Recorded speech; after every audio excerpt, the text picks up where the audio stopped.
গীতা শুধুমাত্র একটি পবিত্র গ্রন্থই নয়, ভগবান শ্রীকৃষ্ণের শ্রীবদন থেকে বিনিসৃত জ্ঞান তত্ত্বকথা।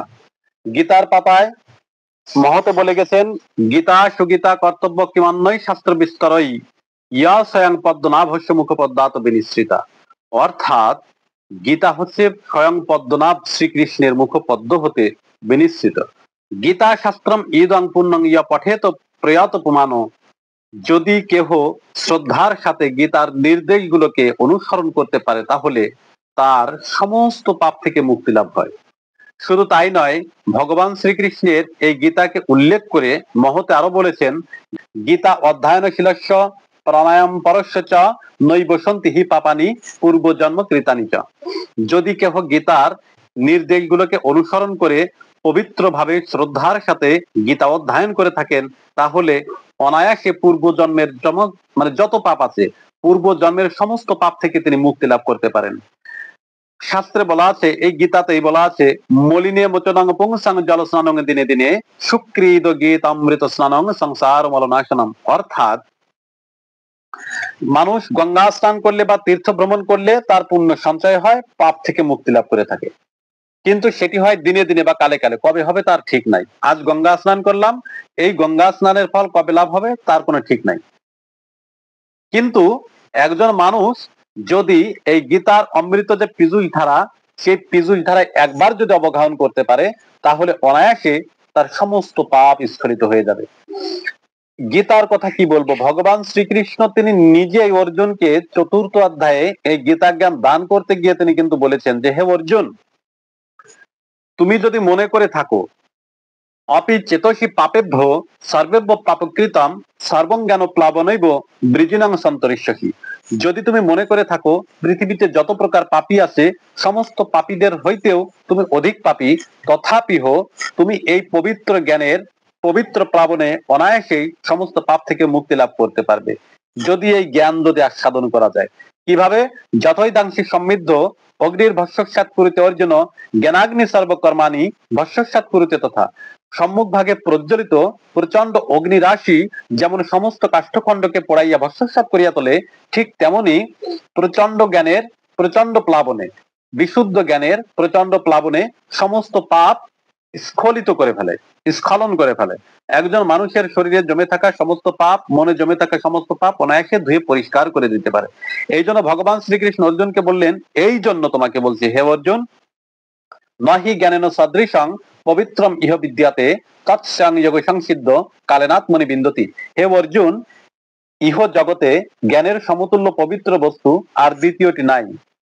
মানুষ শ্রদ্ধার সাথে এই জ্ঞানের অনুশীলন করতে করতে কাল সহকারে এই জ্ঞান লাভ করে থাকে, কিন্তু এই জ্ঞান লাভের অধিকার সকলকে দেওয়া হয় নাই। কাদেরকে দেওয়া হয়েছে? অনলি শ্রদ্ধাবান লভতে জ্ঞানং তৎপর সংযতেন্দ্রিয় জ্ঞানং লব্ধা পরাং শান্তিম অচিরেনাধিগচ্ছতি। শুধুমাত্র শ্রদ্ধাবান ব্যক্তি এই জ্ঞান লাভের অধিকারী হয়ে থাকেন এবং তারা এই পবিত্র জ্ঞান লাভ করে পরম শান্তিতে পরম ধামে অধিষ্ঠান করে থাকেন। আর অধিকার নাই কাদের? অজ্ঞস্য অশ্রদ্ধানস্যা সংখ্যাত্মা বিনশ্যতি।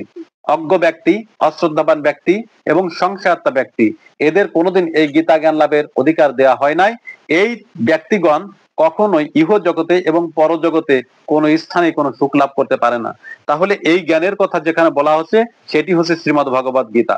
আর শ্রীমদ্ ভগবত গীতা এই জন্যই পাওয়ারফুল। শুধু তাই নয়, আরো বলা আছে যেখানে আমি এখন বলতে যাব। শ্রীমদ্ ভগবত গীতা, আজকের আলোচ্য হচ্ছে এটি যে শ্রীমদ্ ভগবত গীতা কতটা পাওয়ারফুল এবং কেন এত পাওয়ারফুল।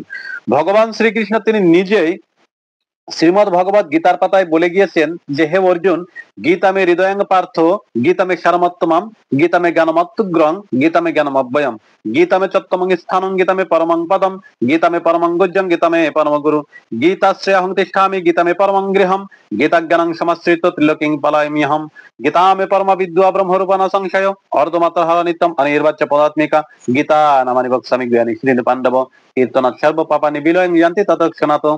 শুধুমাত্র গীতা কীর্তন করলেই সমস্ত পাপ থেকে মানুষ অনায়াসে মুক্তি লাভ করে থাকে। এখানে পয়েন্ট আছে, ভগবান শ্রীকৃষ্ণ কি বললেন? গীতা হচ্ছে তার হৃদয়, গীতা মে হৃদয়াঙ্গ পার্থ, গীতা মে সারমত্তমম। গীতা হচ্ছে ভগবান শ্রীকৃষ্ণের হৃদয় এবং তার সার বস্তু, ভগবান শ্রীকৃষ্ণের গুহ্য বস্তু পরম পদ, ভগবান শ্রীকৃষ্ণের গুরু এবং আশ্রয়। গীতাকে আশ্রয় করে ভগবান শ্রীকৃষ্ণ ত্রিলোক পালন করে থাকেন এবং তিনি নিজেই বলে গিয়েছেন, অর্থাৎ ভগবান শ্রীকৃষ্ণ নিজেই গীতার পাতায় বলে গিয়েছেন তথা গীতা মাহাত্ম্যে, যে হে অর্জুন, যে ব্যক্তি শ্রদ্ধাযুক্ত হয়ে ভক্তি সহকারে একাগ্র চিত্তে এবং আমার প্রতি সমর্পিত হয়ে অর্থাৎ আত্মসমর্পণ করে এই গীতা পবিত্রতার সাথে পাঠ করে থাকে, মনে রেখো তাহার শরীরে একটি বিস্ফোটক আদিও জন্ম নেয় না। কেন জন্ম নেয় না? আমরা জানি বেদে বলা আছে, একলা ঈশ্বর কৃষ্ণ আর সব ভৃত্য, যারে জয়সে নাচায় কৃষ্ণ সে তৈসে করে নৃত্য। এবং বেদের কথা একটি বলছি, বেদে বলা আছে, ঈশ্বর পরম কৃষ্ণ সচ্চিদানন্দ বিগ্রহ অনাদিরাদি গোবিন্দ সর্বকারণ কারণম। অর্থাৎ শুধুমাত্র কৃষ্ণ তিনি নিজেই হচ্ছেন স্বয়ং ভগবান, আর যা আছে অনন্ত কোটি বিশ্ব ব্রহ্মাণ্ডে কৃষ্ণ ব্যতীত আর যা কিছু দেখা যায় প্রত্যেকেই হচ্ছে কৃষ্ণের ভৃত্য।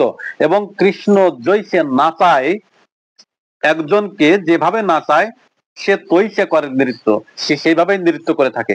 এবং ভগবান শ্রীকৃষ্ণ এখানে সমস্ত দেবতাগণকে আদেশ দিয়ে রেখেছেন, যে ব্যক্তি ভক্তি সহকারে শ্রদ্ধার সাথে একাগ্র চিত্তে গীতা পাঠ করে থাকেন এবং গীতা শ্রবণ করে থাকেন, সেই ব্যক্তির সমস্ত শরীরের প্রোটেকশন তথা সেই সমস্ত শরীরকে রক্ষা করবার দায়িত্ব সমস্ত দেবতাগণকে। এমনকি স্বয়ং ভগবান শ্রীকৃষ্ণ তিনি নিজেও ওই গীতা পাঠকের সমস্ত শরীর মন রক্ষা করবার জন্য সদা প্রস্তুত রয়েছেন। যদি কোনো ব্যক্তির একটি লোমও যদি ক্ষতিগ্রস্ত হয় এবং তিনি যদি একাগ্র চিত্তের অধিকারী হয়ে থাকেন এবং গীতা পাঠী হয়ে থাকেন, তাহলে ওই লোমের বা ওই লোমকূপের অধিকার যে দেবতার উপর দেওয়া হয়েছে সেই দেবতাকে কিন্তু কৈফিয়ত দিতে হবে ভগবান শ্রীকৃষ্ণের নিকটে। অর্থাৎ যিনি একাগ্র চিত্তে ভক্তি সহকারে ভগবান শ্রীকৃষ্ণের শ্রীচরণে আত্মসমর্পণ পূর্বক গীতা পাঠ করে থাকেন, তার কোনো ব্যাধি পীড়া কোনো কিছু আসে না, সমস্ত শোক তাপ জরা ব্যাধি থেকে তিনি মুক্ত। এই জন্য গীতা এত পাওয়ারফুল। প্রশ্ন হতে পারে যে তাহলে অনেক গীতা পাঠী তথা অনেক সাধুকে দেখা যায় যে রোগগ্রস্ত হয়ে মৃত্যুবরণ করতে, এখানে দুটো তত্ত্ব আছে। যদি কোনো গীতা পাঠক, সে আমি হয়ে থাকি আর অন্য যে কোনো মহারাজে হয়ে থাকুন না কেন, যদি কোনো গীতা পাঠক ব্যাধিগ্রস্ত অবস্থায় মারা যান, তাহলে এখানে দুটো তত্ত্ব আছে। প্রথম কথা, সেই ব্যক্তি কোনো ভক্তের সেই ব্যাধিকে নিজের শরীরে ধারণ করেছেন, এটি একটি তত্ত্ব, তাই তিনি ব্যাধিগ্রস্ত হয়েছেন। অথবা কোনো না কোনো এক সময় তিনি গীতা পাঠ করতে বসে তার চিত্তের বিকার এসে গিয়েছে, অর্থাৎ তিনি একাগ্র চিত্তে গীতা পাঠ করতে পারেন নাই। কিন্তু গীতার এমনই পাওয়ার রয়েছে যে একজন ব্যক্তি যদি শ্রদ্ধার সাথে গীতা পাঠ করে থাকেন, তাহলে কোনো প্রকার পাপ তাকে স্পর্শ করতে পারে না, কোনো প্রকার পাপ তাকে স্পর্শ করতে পারে না।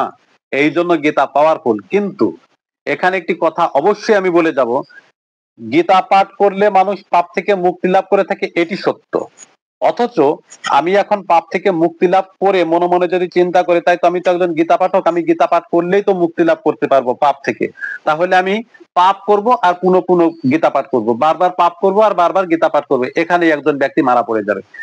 একবার যদি কেউ মনে মনে চিন্তা করে যে হে গোবিন্দ, হে গীতামা, তুমি আমাকে সমস্ত পাপ থেকে মুক্তি দান করো, যদি একবার মন থেকে এরূপ কথা উঠে আসে এবং যদি মনে মনে একবার জেগে ওঠে যে হ্যাঁ আমি সমস্ত পাপ থেকে মুক্ত এখন, তাহলে ওই ব্যক্তি যেন পুনরায় আর কোনোদিন কোনো পাপ কর্ম না করে। যদি পুনরায় পাপ কর্ম করে, তাহলে এখানে একটি কথা আছে, যদি একজন ব্যক্তি না জেনে অপরাধ করে তাহলে তার সেই অপরাধ ক্ষমার যোগ্য হয়, আর একজন ব্যক্তি যদি জেনে শুনে অপরাধ করে তার সেই অপরাধ কিন্তু ক্ষমার অযোগ্য। এই জন্য গীতা পাঠকের অপরাধ বেশি। গীতা পাঠ করতে হবে, মনে মনে চিন্তা রাখতে হবে যে আমি এই মুহূর্তে সমস্ত পাপ থেকে মুক্ত হয়েছি, এরপরে পুনরায় আর আমি কোনোদিন কোনো অপরাধ করব না। যদি করে থাকি তাহলে কিন্তু সেই পাপ তাকে রক্ষা করবে না, সেই পাপ কিন্তু তাকে ছেড়ে দেবে না। তো যাই হোক, সবশেষ কথা, গীতাই হচ্ছে একমাত্র পাওয়ারফুল গ্রন্থ, একমাত্র সুপ্রিম পাওয়ারফুল গ্রন্থ, যেখানে ভগবান শ্রীকৃষ্ণ তিনি নিজেই বিরাজ করে থাকেন। গীতার পাতায় আমরা যদি গীতাকে শুধুমাত্র একখানা বই বা একখানা গ্রন্থ হিসেবে যদি বিবেচনা করি, সেটি হবে আমাদের পরম ভুল। ভগবান শ্রীকৃষ্ণ তিনি নিজ মুখে বলে গিয়েছেন যে হে অর্জুন, এই গীতা পাঠে আমি যতটা সন্তুষ্ট হই, এতটা সন্তুষ্ট আর আমি অন্য কোনো গ্রন্থ পাঠে হই না। অন্য কোনো গ্রন্থ পাঠ করলেও আমি এতটা সন্তুষ্ট হই না যতটা সন্তুষ্ট হয়ে থাকি গীতা পাঠ করলে। আর এই গীতার মধ্যে শুধু ভগবান শ্রীকৃষ্ণ তিনি নিজে একাই অবস্থান করেন না, ভগবান শ্রীকৃষ্ণ সহিত শ্রীমতী রাধারানী এবং সমস্ত দেবতাগণ এই গীতার মধ্যে অবস্থান করে থাকেন। এই জন্য গীতা এত পাওয়ারফুল। এই গীতা ভক্তি সহকারে শ্রদ্ধার সাথে যদি আমরা পাঠ করতে পারি এবং এর নির্দেশিকাগুলো আমাদের জীবনে ধারণ করতে পারি, আই মাস্ট সমস্ত পাপ থেকে সে অনায়াসে মুক্তি লাভ করবে এবং অনায়াসে গোবিন্দের শ্রীপাদ পদ্ম লাভ করতে পারবে। এই হচ্ছে শ্রীমদ্ ভগবত গীতার আজকের পাঠ। আমার এই পাঠে বৃহত্তম কোনো ভুল ত্রুটি হয়ে থাকলে আপনারা সাধু গুরু বৈষ্ণব যারা আমার এই পাঠ শ্রবণ করছেন দয়া করে আমাকে নিজ সন্তান মনে করে ক্ষমা করে দিবেন।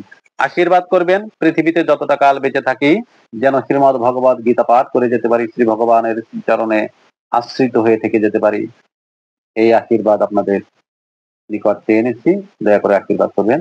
জয় নিতাই, জয় গৌর হরি।